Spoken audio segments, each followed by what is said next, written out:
Not to get, it's funny because we always have these great chats before the podcast. So it gets very formal very quickly. So it's cool. Don't worry, we won't get too formal. But today we're sitting down with Restated Vintage. We have Harry and Ben. Just to get that right, we have Harry. Harry. That's where my hand was pointing. Harry. My eyes were somewhere else. No, Harry and Ben. You guys are the two founders of Restated? Ben's the founder. Well, cool. Yeah. I started in my bedroom. Harry was like the first employee ever. So, cool. Yeah. Cool. And how long ago was that? I started 2019 when I started it sort of like just as a hobby. Wow. Till now, yeah. Shit, it's grown. 2019, you said? Yeah, January 2019 was like, I spent a year just in my bedroom doing it. And then it was started 2020? No, it would have been 2018 that you started because then 2018, yeah. 2019 was like just going to Vinny's as a hobby. And then 2019 is when I hired Harry and we got our first warehouse and like actually gave it a crack. Yeah. And so there's a funny story between how you guys met. Yeah. Harry's dating my sister actually. So they're engaged now. Yeah. So, yeah, we engaged 11 years together. Wow. Yeah. But at the time, Harry was like the boyfriend that moved in at home. Okay. I was like, don't like this guy. Our relationship was a little bit so-so. And then after, I think it was like 3 or 4 years living together, I was like, I started this vintage thing. I was like, Harry was bartending at the time. And I was like, do you want to come give me a hand? Just like, I don't know if I can give you a job, but just come help out. And then, I was looking for an out. Like, Hospo was great, but like I needed an out. And I love vintage, I love fashion. So when I saw that Benny was doing this, I was like pestering him. That's so dope. Benny, tell me about those days before 2018, before you've officially launched. You going to Vinny's most weekends? What are you doing? Yeah, it was just like the Vinnies basically. And in Sydney, there's not much to find out there. But it was basically when I started, I was working in web development and I needed to build a portfolio. So I was like, I'll build a website just on vintage clothing because that's what I'm interested in. Didn't expect it to be like an actual business. And then I'd buy a few things from Vinny's and put them online to try and learn like digital marketing and that sort of thing. So it was really like a test website. And then things started selling and I was like, this is sick. Like $50 a week, like $100 a week. This is cool. And then I did my first shipment of stock from America at the time, which was like $500. And then I uploaded all that onto the website. And back then, like Facebook ads were so good. It's like $10 a conversion, like didn't cost any money. Not many people were doing it. And then it just like went off and within 3 months, I quit my job and was just running it out of my apartment. 3 months? I think within 3 months, I think I was doing like $1,000 a day, which at the time I was like, I'm rich. Yeah. Wow. Yeah, you get. And you're shipping that all from the States? So all the stock was coming from the States, and then I'd like shoot it in my spare bedroom at home and ship it from there. Yeah. Had like the packing desk and then the shooting wall and like the closest proximity. Piles of clothes as well. Yeah. Harry's just walking past Ben's bedroom. He's walking in, just clothes up to the ceiling. It was nuts. Like when I joined Ben and he was in like a Kennard storage locker, I noticed that like there was just racks and clothes and just so much stuff that it was crazy. Then when we moved into our proper warehouse that we could expand, and then we saw like the growth that was coming. But it was nuts. We didn't really see what was going to happen. The storage locker days were dark days. It's it was like this double garage storage locker with no windows, no light, no power. And I just I had nowhere to, so I had to move into that to ship everything and like store it all. Because with vintage, it's like you can't fold it all and put it on shelves. Yeah. It's all one of a kind, so you need hanging space. So it was like a nightmare.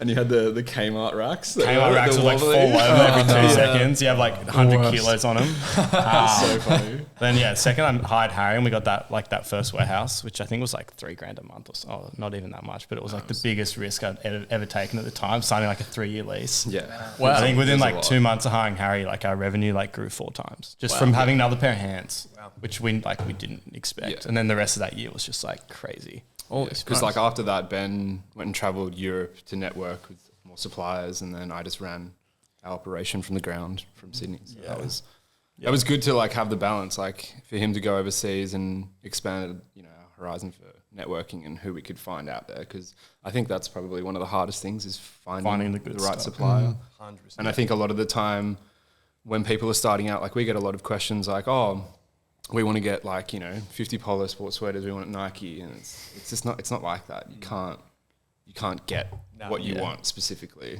until you build up that relationship. Yeah, I think everyone's been a Depop seller or an Etsy seller once in their life, thinking that they can make it big in the vintage game. So have you guys gone about it sounds like it was a pretty intentional move to get to Europe, and you were in America to begin.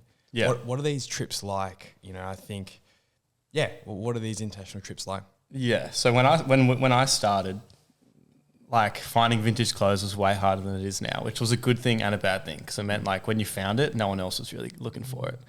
So there wasn't like any websites you could go on and order like a wholesale box when I started. It's like these factories, especially in America, you only are going to get stuff if you fly over there and like have a meeting face to face. Like most of them didn't even have a website. They still don't. Yeah. So basically I went over to Europe, met with a few guys I knew in London that have like pretty massive companies over there now. And we started buying stuff from there. But as soon as COVID hit and shipping rates went through the roof, it was like, this isn't going to work. You can't ship from Europe, especially with things like clothes that are quite heavy. And so then we went to America and we did the same process in America. We went all around Texas and LA. Shit. And met with a lot of the rag factories basically that just process like some of the photos I can show you are crazy. Yeah, it's like the biggest factories ever with just bales of like clothes just to like the ceiling. Piles. I'm picturing just piles. And it's not all vintage. Like most of it's crap, right? Yeah. Because they have like thousands of employees every day just sorting through it. They'll pick out the vintage and put it in a pile. Wow. And they'll be like, come back in 5 days and you can sort through all the vintage. And then you go through like the most insane piles of vintage clothes because they're grading constantly. So they don't like specialize in vintage, but now they kind of understand like there is a big market for it and they'll put it aside. It's like before they were throwing out like 90s like polo sport and just chucking it out because they didn't know what it was. Whereas now they have people showing up every day being like, can I buy this? Need that. But our biggest problem was when we were growing was like we knew the stock we were getting just like from eBay and stuff wasn't going to cut it. Like it wasn't good enough. Like 90% of it was junk. Like you wouldn't wear it. So I was like, I need to go and find where people are getting this, like, because a lot of the European stores had like really good vintage. Yeah. I was like, I need to find where we can get like the good Nike and the good Ralph Lauren and that sort of thing. So that's when I went over there. I was there for like a year. Wow. So I hired So you Harry did it and then properly. like chucked him in the deep end and was like, you're running the show, I'm off. And then I think I spent like a year in Europe. Yeah. So Holy smokes. yeah. I can imagine, because to let the cat out of the bag, I did do a year of vintage. In Melbourne, I started a company called Push Pull Shop. And we started as a vintage company around the same time as you guys. Right. And Cool. Yeah. And it was like Etsy. It was we didn't go overseas, or did we? No, I did like I was just going to Goodwills in America, like buying up like a few suitcases, coming back. Yeah. And it's just like it was crazy to see the vintage scene in America. Like you're getting like dollar t-shirts. So different. You don't have it here. Yeah, like legit. And then they have like half price good like Savers days. Oh, sorry, Selvos, not Savers. Just shit like that. It's like you could leave with like 6 North Face jackets from a Selvos for like $18 US. Yeah. Easily. Just like dumbest shit out. Yeah. Like, Yeah, it's crazy. And you sell one for like $140. Like, fuck, maybe there's something in this. Pretty good Yeah. margins in those. Yeah. But like, I really, that's why as soon as I saw you guys this morning, I was like, you're getting 100, 150 garments up daily online. Yeah. And the amount of work, that's why I said that I pivoted out of the vintage game after I realized I had to keep uploading these But photos. you can't scale it. Can't scale It's it. very hard. Moved into a hoodie brand, and the way that business went, with you guys, you've just been at it every day. I want to know, like, that is a serious grind, like almost a bigger grind than anything I've ever done, to be honest. I've done It's it for a just minute. constant. You guys done it for years, so talk to me about it. Yeah. So like when I started Restated, I always saw the issue of scaling. I was like, because every item is one of a kind. You can't just, go and manufacture 10,000 hoodies and sell them and do a photo shoot. You can't do that. You have to upload every single item. And I reached a point where I was like, how many staff are we going to need to upload to keep growing? Because like 150 a day, 250 a day, 300, you need 4 people on a camera all day, every day for like 8 hours a day. And then you need to upload it all onto the website that day. And so the process of it was like, I never really wanted to go into like brick and mortar that much. That wasn't like my big goal. I was like, I love online. So I was like, let's make it work. So we came up with a system where we can like have 4 people shooting all day, pretty much nonstop. And then another 4 people uploading the product like as it comes through onto Shopify so that it's live for that drop at 7 p.m. that day. But like during our peak, during COVID, when like everyone was shopping online and it was crazy, we're doing like 450 items a day, which is like 2,500 photos a day. Holy So it's like you get in at 8 o'clock, and from 8 o'clock onwards, you're uploading and shooting like product. all Sometimes day. earlier than that. Probably like sometimes it was more like Yeah. 7 to like 8 o'clock Yeah. at night. And then we had to delay the drop every night from 7 p.m. to 8 p.m. to get an extra hour to get it done. And it was like we just did that for like we slept in the office for like weeks at a time during COVID. Like I had the swag in the office, just sleeping in there because we were so busy and business was like booming. Wow. So it was So you guys are like dropping every single night. every night. That- Except for the weekend, but every weekday, yeah. Far Monday to out. Friday. Oh, we do Sunday most of the time now as well. Yeah, so we did- Saturday's yeah, we like did a few the day Sunday where days. online shopping's kind of dead. Like Saturday night, no one's online shopping. So we don't do a Saturday night drop. But yeah, the scaling of that is like the hardest part of online vintage. Yeah. It's like you shoot 200 items a day and then those photos are useless the next day. Yeah. Like as soon as that product sells once, that time you put into those photos useless. So I'm pretty it's speechless. like, that's why no one does it though. That's why no one does it. Yeah. Right? Yeah. It's like when I Makes started sense. it, no one was doing online vintage in Australia. No one. Like not on a big scale. No. Yeah. It was like Etsy, but I never did the Etsy or eBay thing. I never did it. No. Especially for the process, like we would also then have to steam every single And item, clean it all. clean it all. Well, you guys just going like the coin laundry, cleaning it out. We We have a laundry in the warehouse. We have now. laundry in the warehouse. Alright. We need to invest in like an industrial one, just because With like makes 6 it washing machines makes it a and lot 6 easier. dryers. But yeah, steaming items and shooting it, then uploading it. It's been a hell of a process. But How many garments do you have on hand at any one time? Like in the warehouse? Yeah. 3,000. 3,000. Our peak was like 6,500. Yeah. But we were like, there's a level where anything more than that doesn't really make a difference. So it's like anything over 3,000 we feel like is just like dead stock. It's like it's not actually giving people more options to shop Yeah. because you're already scrolling for years to go through. It's so overwhelming as well 3,000. online when the page just never ends. I got a lot of questions, but so I'm like stunned a little bit. Yeah.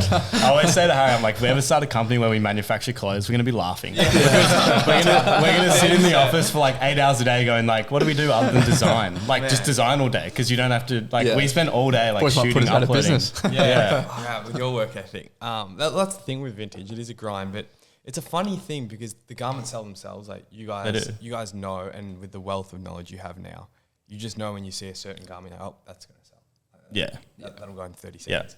So it's the opposite of like, Jack and I sell blanks, so it's a little bit of a different game, but any retail brand that has logos on their stuff, you're fighting the opposite battle. It's like, how do I make this a mainstay in society? Absolutely. So, it's just again, my mind is absolutely blown with that. So what I love, I want to dive into this point, and this is a bit of something for the listener as well, is what I've experienced in my time in this industry with social media especially, is your drop nights are the most exciting thing you can possibly do. So some advice to say for a retail brand that's getting into the game, if they're dropping every 2 months, it's just going to be a long burn, right, for them to grow, and they can run as many ads as they want, do all this. But in my experience, it's like those, and again, this is like the hype model, if you will, or that sort of modern age thing. So the fact that you guys are dropping 5-6 nights a week, that to me is just like, there's no, so and not that, these metrics are everything, but the brand's at like 150,000 followers or something. That's 180. Yeah. sorry. I was like, I'm not saying I'm short. No, I'm trying to make this sound grand, and Yeah. I fucked it already. But No, you're right. 180,000 followers, I would say, and that's ginormous, right? That'd be like one of the big, if not the biggest vintage account in Australia. And I'd say I'd put that down to just the constant fucking 5-6 days a week. It's content. People are just drawn in on that. Like it's like I can't give you guys enough. Like It's the- claps. yeah. I don't know. I can do some you. push-ups if you want. Well done, guys. One of the good things of vintage, like you said, you're piggybacking off other brands, right? So you're piggybacking off like Nike, Harley Davidson, Ralph Lauren. It's like their branding is you don't actually have to do anything. You find a good Harley Davidson tee, it's sold, like you said. Yeah. The hard part of vintage is selling the things that aren't as red hot as like the good stuff's the good stuff. Yeah. The hardest part, and I've that always said sells this from day one, is selling the not the junk, but the more average stuff that like people can see everywhere. Yeah. But I think one of the easiest things with a vintage company compared to like if you were starting your own brand is content. It's like I've never once had to sit down and go, what are we going to do for content today? There is unlimited content because every day you have 100 new products. So you can do whatever you want. Whereas I think we would find it really challenging doing the opposite, like you said. If we like started a clothing brand that no one had ever heard of and say, oh, how are we going to promote this? Are we going to do 50 posts on the same hoodie? Like people are going to get bored, right? So that's something we've never really had to worry about too much. We just always have content coming in because every day it's a new drop. Yeah. So it makes it easy to grow like Instagram following. Yeah. To your point, when you were talking about there's always a few mainstays, Harley Davidson, Polo, whatever it is. Yeah. Those more trend pieces that come and go, how do you, I guess, forecast for those? How do you, like, I'm assuming you're buying from America, you're going to have to buy ahead of time. Yeah. Have you brought in stuff that you've just completely missed on? Well, like the first 2 years we started, no one would ever buy Carhartt. Yeah. Now it's the most popular brand we have. Yeah, It's it's and I insane. remember we used to tell like our suppliers, like, we don't want any Carhartt because no one's buying it. Like no one wants it. And now it's like, give us more Carhartt. Because like at the start, especially like Harley Davidson and Nike were probably the biggest popular brands that we had. Yeah. Now it's like Carhartt, even Champion, like minimalist stuff that people want. It changes, but shift. it's at this stage now where it's so hard to find this stuff that you don't really say no to anything. It's like I'd rather take it and save it for next year than say no, because it's actually just so hard to find it, and you're competing with a lot of people now. Yeah. But like things like NASCAR tees never used to be like a big thing. Yeah. Now they're everywhere. Wow. Yeah. But you got the staples. Like Nike's not going to go anywhere. Polo's not going to go anywhere. Tommy Hilfiger's up there as well. So nowadays we just get our hands on, like we take whatever we can get. If people say like I have 100 Carhartt jackets, I'm taking them. Or if it's 100 Harleys, I'm taking them. Yeah. Because we can just store them. So yeah. We've especially tailored what stock we're getting. Before it was putting the trust in our supplier to give us the variety that we needed. Whereas now we'll do video calls, sit on 2-hour calls, just going yes, no, just to all the different items, which does take some time, but it also helps when you can go overseas and actually physically look at it. Yeah, 100%. And sort through it yourself, because sometimes there's always been a bit of confusion with what's popular in America than what's popular here in Australia. So. And the pricing's so different, as you know. Yeah. It's like there's some things in Australia that you can sell for like a good amount, but in America they're like, that's the most basic thing ever, because we don't have the infrastructure here. Yeah, sure. So yeah, I think one of the biggest things we faced when we were growing was like we grew so quickly, right, that we needed like as much stock as we could get, but then our quality went down because we were just trying to keep up with demand. Yeah. And then we looked at it and we went like, why are we selling this stuff? Like we wouldn't wear this. So like we really need to like just pause and cut down so that we have the right offering again. And that's when I went back over to America and like kind of talked to all our suppliers about like, there's this Nike tee is good and this Nike tee is bad. And it's like, how do you explain the difference? Because to them, they don't really understand like the style of it. They just look at it as like, oh, they're both Nike tees. So what's, but one of them's like, so tag and stitching. That was hard. But I think there was a moment there where we nearly lost like our curated selection a lot because we're just trying to keep up. And I was like, I'd rather be smaller and actually have like really good vintage than just the most we can possibly get that doesn't appeal to many people. So how do you decide what goes in the store, what goes online? It's all mixed now. So it's all like we upload everything online and then we put it in store afterwards. So before we used to split it. So we'd get like a delivery of like 1,000 tees and we'd do like 500 in store, 500 online. Right. But then we're like, well, people see this in store and they want to buy it online or vice versa, and it gets really confusing. We're like, let's just put everything online so everyone has the option to find it, and then we'll put it in store like the same day. Yeah. So basically now, like every afternoon when we do the drop, we'll tag the pieces that we want to put in store and put them in store the next morning. And then if they sell online, they just get shipped from the store.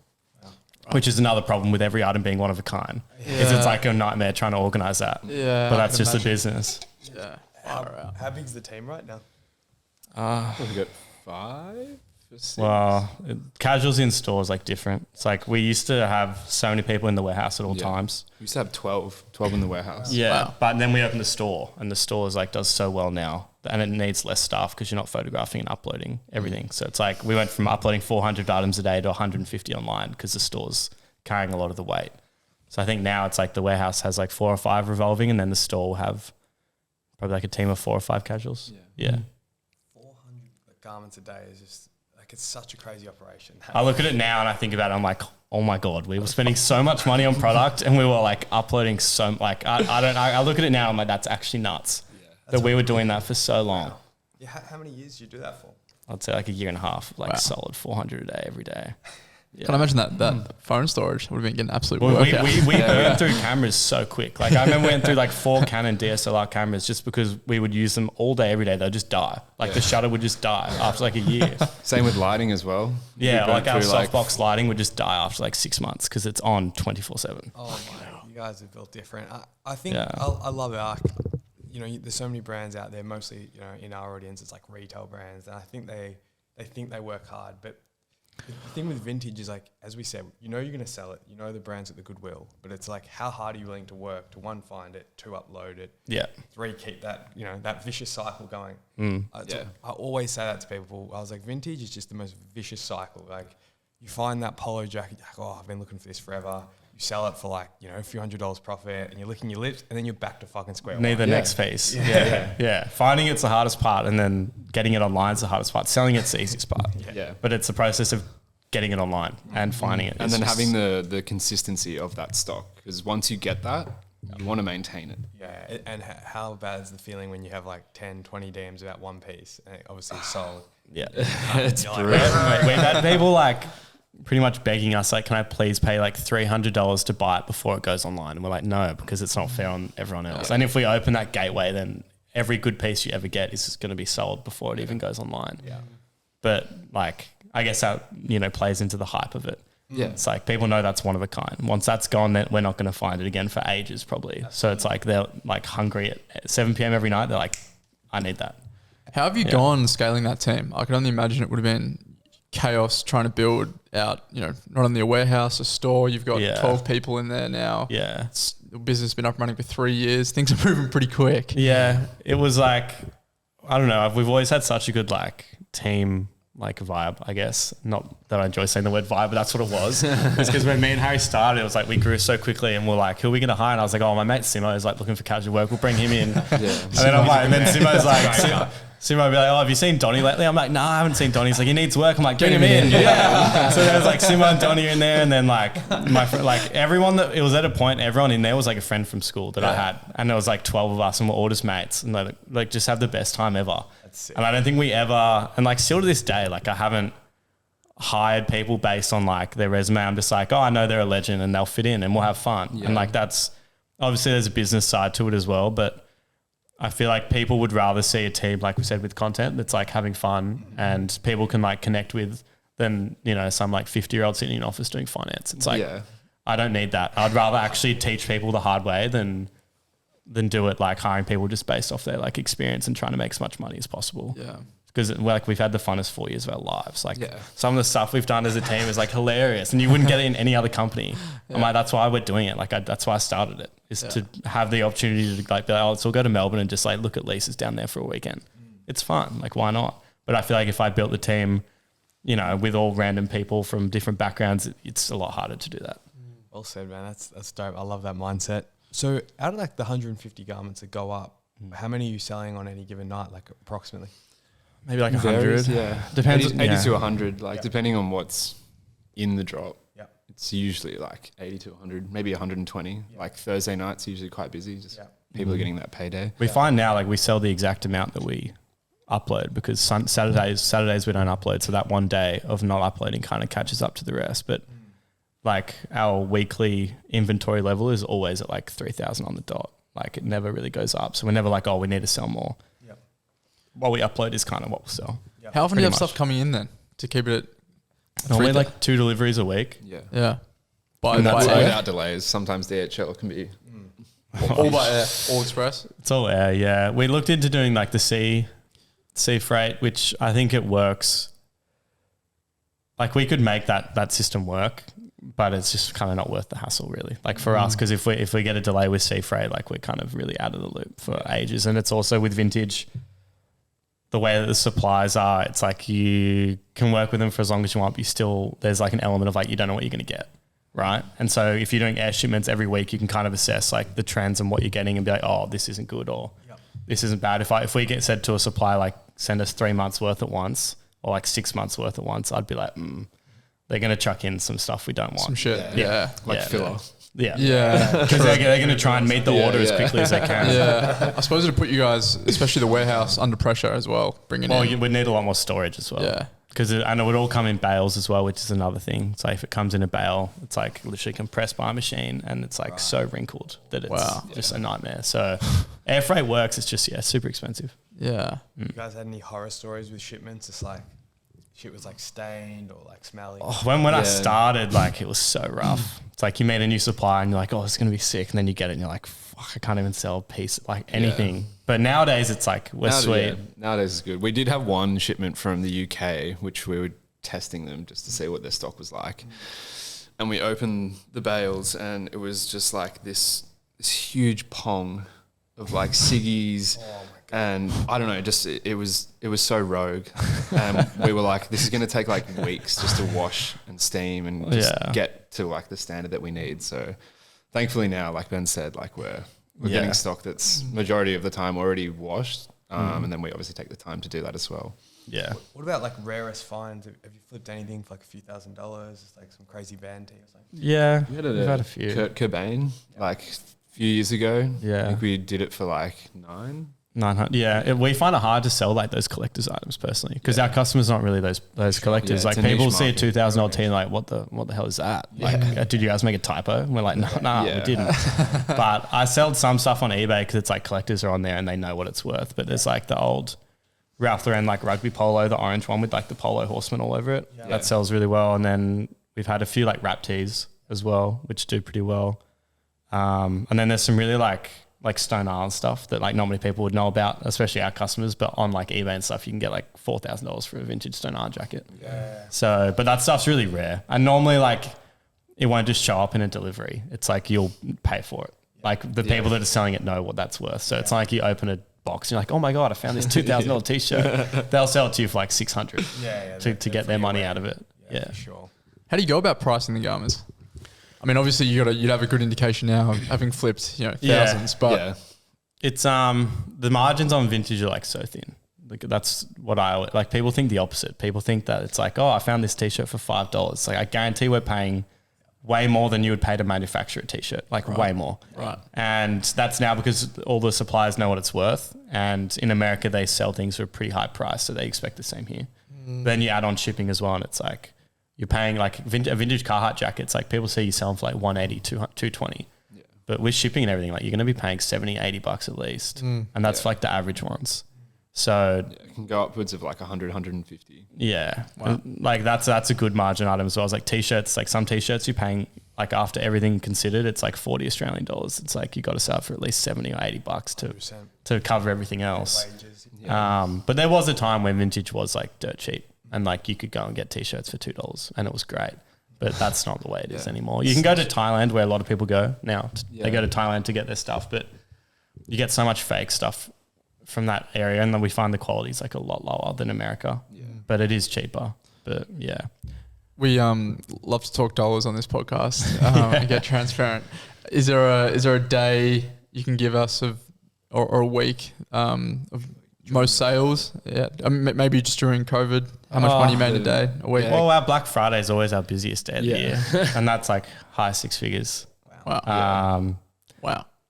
During COVID, Black Friday, that was like, that was crazy. That was nuts. But like an average day, it's like, I don't know. I don't want to be too specific. I don't want to give anything away, but I'll get in trouble. But math wizards break down the calculation. It's like $30 profit a t-shirt. Well, there was the month that was pretty wild. Yeah, we've had a few like $1 million months, which is really cool. Especially for a vintage brand, like that's the thing. It's a scale. It's a scale of it. There's no shortcuts. That's fucking sick. Yeah, I love to see it, and obviously the community is super strong in vintage clothing. What's it like here in Sydney? It's hard. Like we've tried to, I guess, we've done Glebe markets a couple of times. Shut down, didn't it? It did shut down. It's back I don't now. know. Yeah, they are going to bring it back. Yeah, it's back. The vintage thing in Australia is like the community in Australia for vintage is like so different to the US. And like you go to the US and it's like a real culture. Yeah. And here it's like we've, facilitated as much as we can, but it's just so different here. Whereas I feel like most people buy vintage and appreciate it, but it's not like an identity in a sense where you go to the States and like people like will die for vintage clothes. Like it's like a lifestyle over there, especially thrifting and stuff. But I think it's mainly like the cause of that is that in Australia, like the Vinnies and stuff are so shit for thrifting. Yeah. And so there's no like way to sort of get into that community or lifestyle because you go to your local Vinnies, like you're lucky to find one good item. And in America, it's the opposite. So it's like obviously we have a big community now of people that love vintage and like our mobile app has like 180,000 downloads and those people are checking every day. So there are people that love it, but it's not like the thrifting lifestyle side of it. I feel like people more just like, like they have cool stuff, I'll buy it without really understanding the story of where it came from. Because here you don't get to see that. Like you can't expect everyone to go to America and understand it. Yeah. So 100%.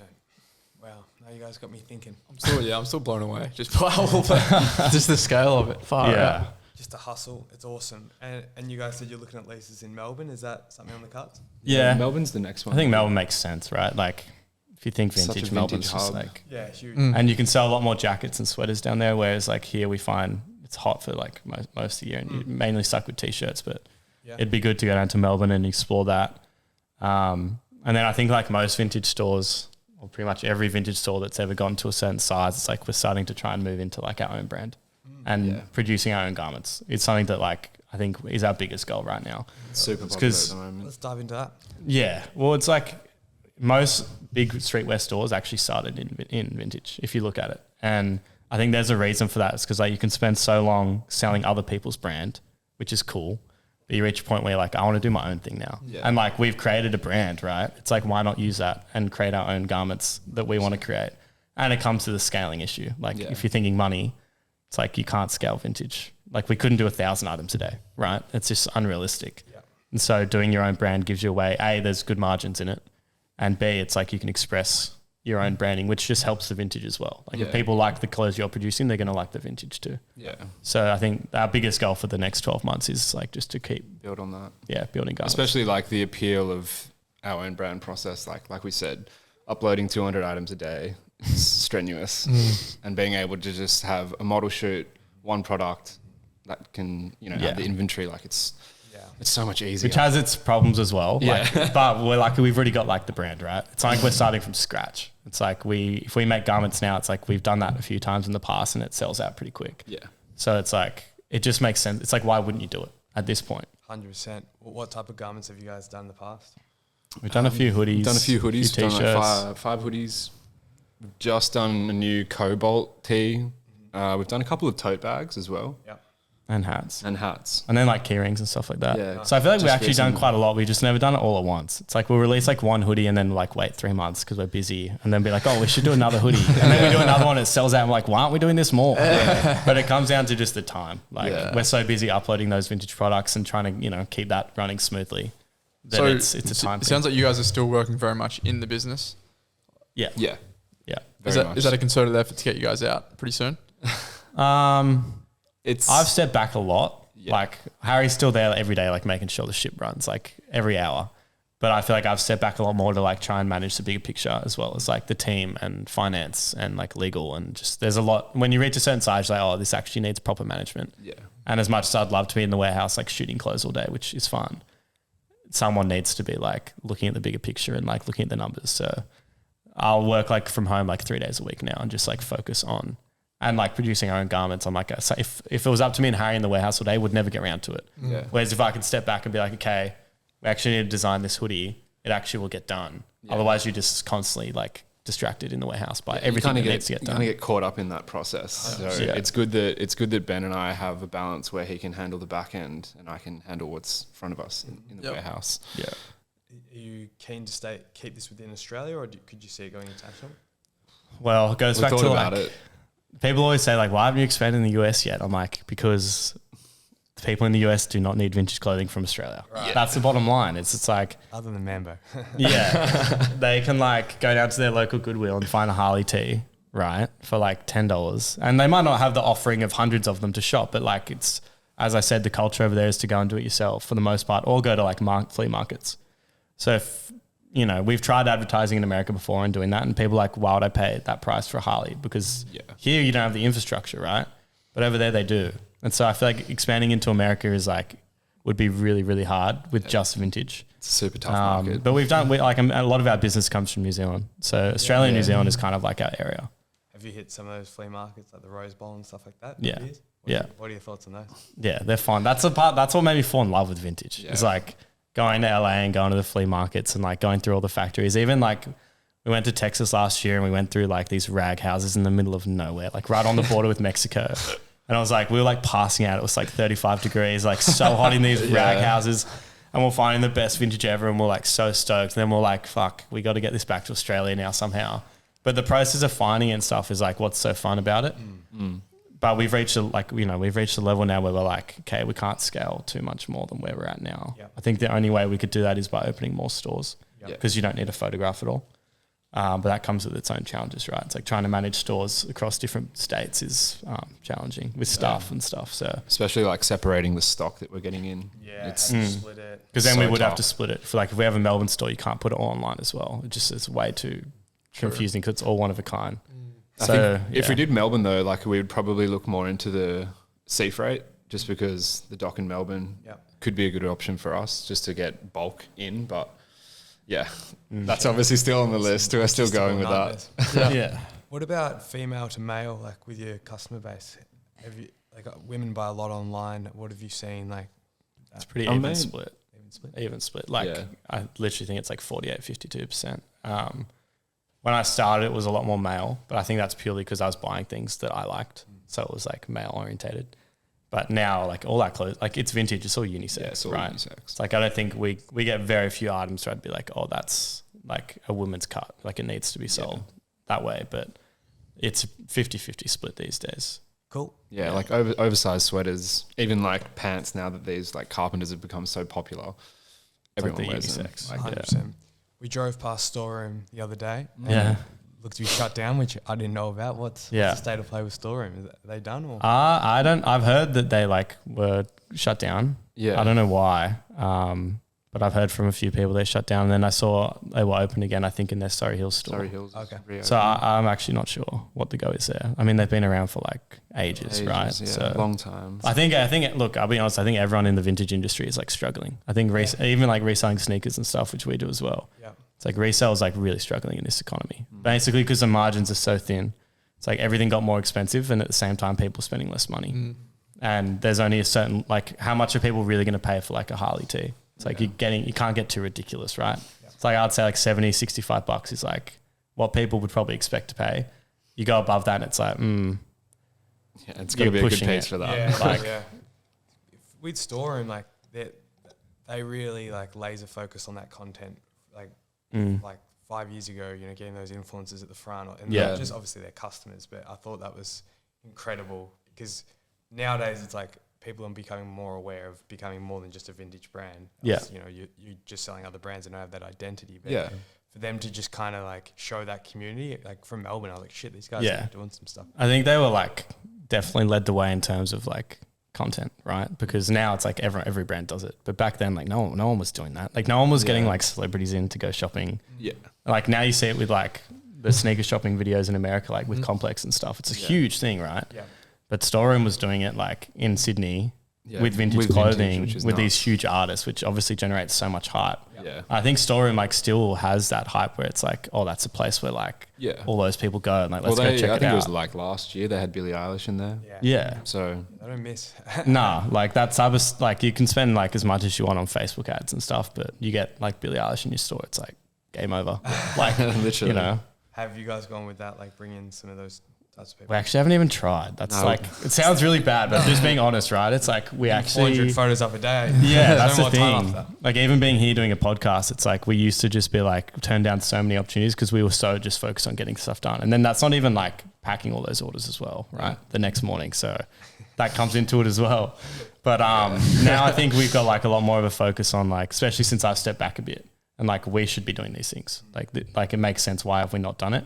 So now we're tackling a lot of these things, but we actually just like have never really tried. Yeah. So it'll be interesting to see how hard it is to get a big name in store. Yeah. yeah, But, I think it'd be interesting to see like how it works. Like, do you reach out to managers? Do you reach out to the artists themselves? Like, I know a lot of the people that we've kind of talked to, they've just said like, you just try, just shoot your shot. You literally do have. Yeah. Like it's also, but the thing is like you guys have the brick and mortar, so it's like an online business is just like kind of nowhere. I mean, they have to do the old influencer route where it's like, oh, put this on your story or something where you guys can really captivate like something like holistic, very similar to a storeroom, right? Where it's like they're here, they've enjoyed that customer journey through the store. Yeah.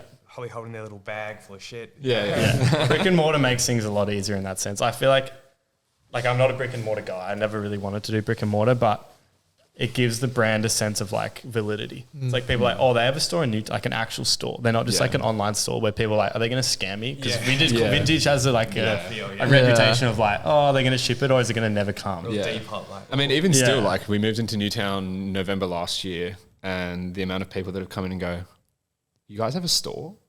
It's weird. They just have solely thought that we would only be online. Yeah. So it's great for them as well because like it's pretty cool when they're like, holy crap, I can come in here and physically touch this and try it on as well. It's like sizing with vintage is a whole It's nother huge ball thing, game. isn't it? Yeah. So people like coming and trying stuff on. Like this, a lot of people I've spoken to, they're like, I would never buy vintage online because I want to try it on. Yeah. You get True. Japanese sizing, like Yeah. any sizing. Any like sizing. The 80s, like, it's a shooting match. Yeah. Could be Yeah. anything. Especially when like, you know, you can get something that's tagged as an XL, but it's like a small fit. It's Yeah, small. like it's I haven't crazy. thought about it. Yeah. What's so we're focusing on Restated's merch, if you'll call it that. Mm. What's the plan in terms of like what route, you know, what aesthetic is it going to take on? I think we like one of the items we're really excited to release coming up is like a vintage Carhartt vest style, right? With like you can wear over a hoodie. It's like the canvas. Yeah. But I think a lot of it is like we see vintage things all day and we're like, oh, that's sick. Like how can we improve it or how can we like put our spin on it? And that's kind of where I want to take it is it's like I don't want to I've said to Harry a few times why I don't just want to like do what everyone else is doing because there's a million brands doing that right now. Yep. I'm like I would rather just like make things that maybe people haven't seen, might not sell as well, but it's a bit out there. So I think like the Carhartt vest will be sick. Yeah. And like a vintage worker jacket, like mechanic's jacket as well. Yep. And then I think we'll have to do a hoodie. Yeah. Because I mean, just hoodie in Australia, it's like you can't not. It's a given. And the ones we've done in the past, like we get DMs every week being like, my other one's like really old. Can I please buy another one? Yeah. So, I mean, hoodies are always good. And then obviously we do our t-shirts and stuff like that as well. But we've created a few garments before as well for like mental health and that sort of thing, which we really like doing. Yeah. So we did like an Earth Day more tee. of those. Yep. Yeah. We did the Earth Day tee last year and that was like people could choose which charity they want to donate to at checkout. And that's where all the profits went. And then we did what was the mental health hoodie for? An Are You Okay? Yeah, Are You Okay Day hoodie. And then all the profits awesome. of that went to Are You Okay, which was cool too. And it's like I feel like when you put like a meaning behind it, obviously you can't do that all the time, but when you do, it's like people really get behind it. Yeah. And then when you see people wearing that hoodie, you're like, oh, that's sick. Like whenever I see people wearing our hoodies, I'm like, oh, that's mad. Like it's crazy to see it, you know? You wouldn't be able to distinguish if they're wearing that Carhartt jacket. Like, is that it? Yeah, exactly. You're like, could be Sure. ours, could be anyone else's. So yeah. Are you heading back overseas with that process to find manufacturers, factories? Nah, for our own brand, we've done a lot of it just like remotely. I feel like it's pretty easy in this day and age to, I mean, you guys obviously know, it's like you can get samples sent over pretty quick and then go from there. So I don't think we're at the stage yet where I'd travel for that. Maybe if we're doing like big quantities in the future for sure. But for now it's all kind of remote, but I do have to go back to LA soon for vintage, basically just to check everything we're buying and like go through the next 6 months of sort of planning with all our product. Do you get a gig on those trips as well, Harry, or are you stuck in that warehouse? Hey, came last time. I came last time. Okay, good. It was good to like. Just making sure. It was good to finally meet our supplier. Like we'd obviously spoken for years, but never had seen each other. Yeah. And then obviously we'd planned to go during COVID, but We were the obviously first travel. flight back to America after COVID. Yeah. Oh, wow. Yeah, So as that soon was as you cool. could Boys go, are we mucking were. around. There was a bunch of Australians that were just like so keen to get home. Like it's been nuts over here. So yeah, that was really cool. It was really cool to go over there and Went to the physically- Lakers game. yeah, I saw the Lakers Highlight game. for Harry. Yeah. Yeah, sick. I'm not a Lakers fan, but I love basketball. Yeah. Cool. Huge Yeah. basketball Big fan. LeBron guy. I appreciate LeBron. Appreciate it. Yeah, Yeah. he's good. More Jordan. It's hard. Like Tim Duncan, Spurs. Tim Duncan, Harry's a huge fundamentals. Spurs fan. Yeah. I'm a huge Spurs fan. Team basketball, I love Yeah. it. Yeah. Yeah. Team basketball, man. Good, man. Around. You got Wemby. Yeah, I know. Let's go. What about all that time you're spending in LA? I can only imagine round two has been a pretty big influence on you Yeah. guys. Round two was like, I actually remember when I started, like when I was doing it out of my bedroom, I had a friend DM me on Instagram and he was like, man, like, you're just like round two, blah, blah. I was like, what's round two? Like, I actually hadn't even heard of round two when I started. And that was kind of like right when they're at their like peak, I guess you could say, especially with like YouTube. And then from that point on, obviously, I knew who round two was. And I was like, huge inspiration. Like, in my mind, I'm like, there was a lot of people that did it before round two, 100%. But like, that's a turning point for me where it became like a real culture. Like, at least for people like not in America, where you could actually see it for the first time, like through YouTube. And so that was a massive thing. And like seeing that obviously they're not like doing a lot as what, like they've all moved on now, basically, right? And it's like, I kind of feel like that's good in a way that they're not just keeping it going for the sake of keeping it going. So they could have cashed out ages ago and just like someone could have bought it and kept doing it. But I feel like it had its time and like they rode that wave and now they're like growing, doing different things. But yeah, a huge like inspiration, like really like look up to those guys. And I think it's like anyone who appreciates vintage will look at that and be like, probably wouldn't be where we are without those guys, Yeah. like at all. So yeah. Was that a big inspiration in terms of the way you go about content as well? Yeah. Like I wish we had the ability to do YouTube the way they did, right? It's like YouTube takes a lot of time, as you guys probably know, and we're time short. So we tried YouTube a few times before, and like obviously it's great, but doing like a video every like week or twice a week is like a lot of work. Plus the editing process. But it did, in terms of like showing the team in like our Instagram reels and like content and TikTok, it's like 100% I would say that came from there. Because you connect with like the Round 2 team through YouTube. It's like no one's lining up outside their store to buy vintage clothes because there's 100 other stores that do that. They're there because they've seen the YouTube and they want to be on the Round 2 YouTube and they want to see the boys that they've seen. Like that's all it is, right? So that's what we try and do is it's like I'd rather show us having fun and like the team. And that's like a part of the culture. Like I know it can be like kind of cringe to be like we want to create this culture, but it's true. Like people want to feel a part of like a family. 100%. And if they can shop with you and be personable with you, that's like the best outcome, I feel. Definitely. I rate that. Are you guys utilizing TikTok? Yeah. Now we are massively. Now we are, How have you found that for the brand? Good. We were like one of the first brands in Australia to advertise on TikTok, like right at the start. And back then it was like kind of hit or miss. And now it's like not hit or miss. Like TikTok is definitely, I don't even put any effort into Instagram now. I say to Harry all the time. Yeah. Like if you're time short today, like just make TikToks. Forget about Instagram. Because it used like Instagram was our biggest thing, but it's just changed so much now.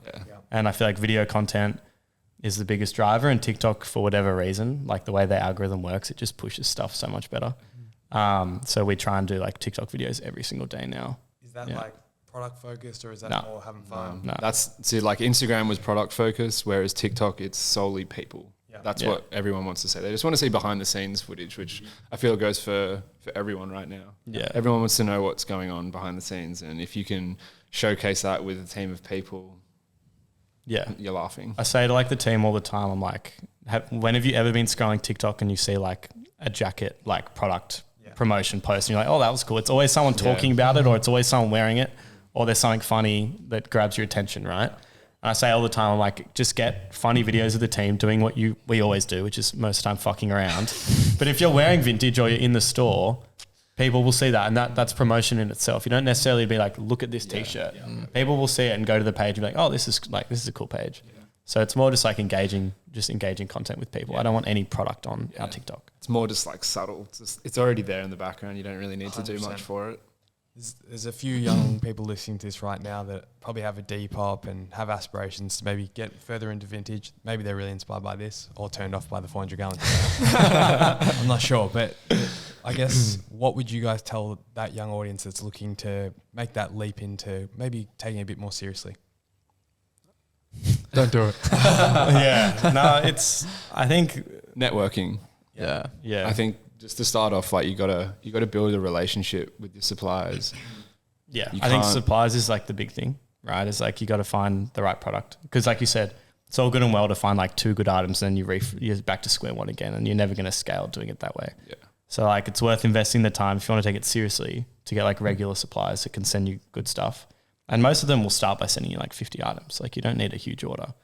But then I think the other thing is like building a brand. It's if you're on Etsy, like you're not a brand, in my opinion. That's why I never did Etsy. Because if you have your own website, then you can run your own ads and you can, customize it completely. If you're on Etsy and eBay, like long term, it's like you're an Etsy store, you're an eBay store. You don't actually have your own like assets really. Like you're on that platform and you're stuck on that platform.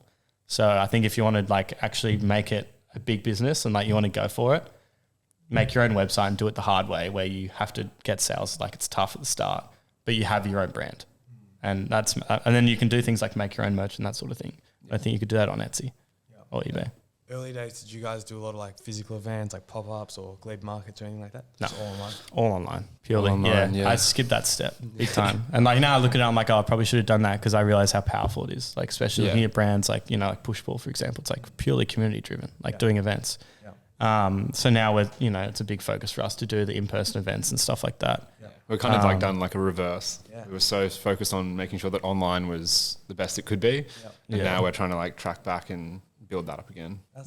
I mean, they're both like the two pivotal things, aren't they? It's like you need to kill your products, maybe not kill them, but like nurture them. And then you need to make sure you have that community that's there and they go hand in hand to a degree. But yeah, I think as you know, like with this, it's almost like with the TikTok push as well. Community and people are only becoming more and more important. Yeah. So you can only, like back in the day, you could just like flat out like everything, you know, whatever, just like even just talk like, look at this Harley Davidson. Things would sell themselves. Like when I started like Facebook ads, like I said, it's like, it's how we grew so quickly is it's like, it was like $10 a purchase. And now with like all the iOS changes and that sort of thing, it's like you're going to pay $30, $40 a purchase for most transactions on Facebook ads. Whereas in person, it's like invaluable, right? It's like, so the customer acquisition cost now is through the roof. And like any in-person event you can do is like a lot more valuable in my opinion than it used to be because there's not many alternatives now. Yeah. The other thing is like you see a lot of brands collabing with each other now. That's for the same reason. It's because it's like so expensive to get new customers in the door. Yeah. So it makes a lot of sense to be like, hey, let's do a hoodie together. And like we'll market the shit out of it and people will love it. And then you get all my customers and I get all yours. America do that really well, don't they? Yeah. Oh, all those big streetwear brands like kill it, right? It's like like even Supreme, like probably the best at it, right? It's like everyone, Supreme, but like fuck, give them credit for what they do. It's like anything Supreme, like Stone Island, Supreme North Face is like it's on, right? And I would say that goes to show like the customers of North Face, customers of Supreme probably cross over a lot, and you can use that to your advantage. So a lot of Australian brands are doing it now too, which is good to see. 100%. I think it's about time because like. We won't dive into Tall Poppy too much, but it's like we might as well bring each other up. And a lot of people on this podcast is what we love is like they're really about, you know, understanding the pie's big enough for everyone. And if you become sort of tunnel vision, and it doesn't mean you have to say yes to everything. Like, don't get me wrong, but like being really open to like networking, meeting people, you'd be surprised that like that's the way you get ahead. You know what I mean? Like someone might be like, guys, I have a pop-up store in Melbourne for you. Like, don't worry about paying for it. Like, just love what you do. And you know, next thing you know, you're like, then when you come to Sydney, you have this, this, and this, and bang, everyone's growing together. But if you're standoffish, like opportunities don't arise. 100%. Like you never want to close yourself off to those because what's the point? Like you're just shooting yourself in the foot.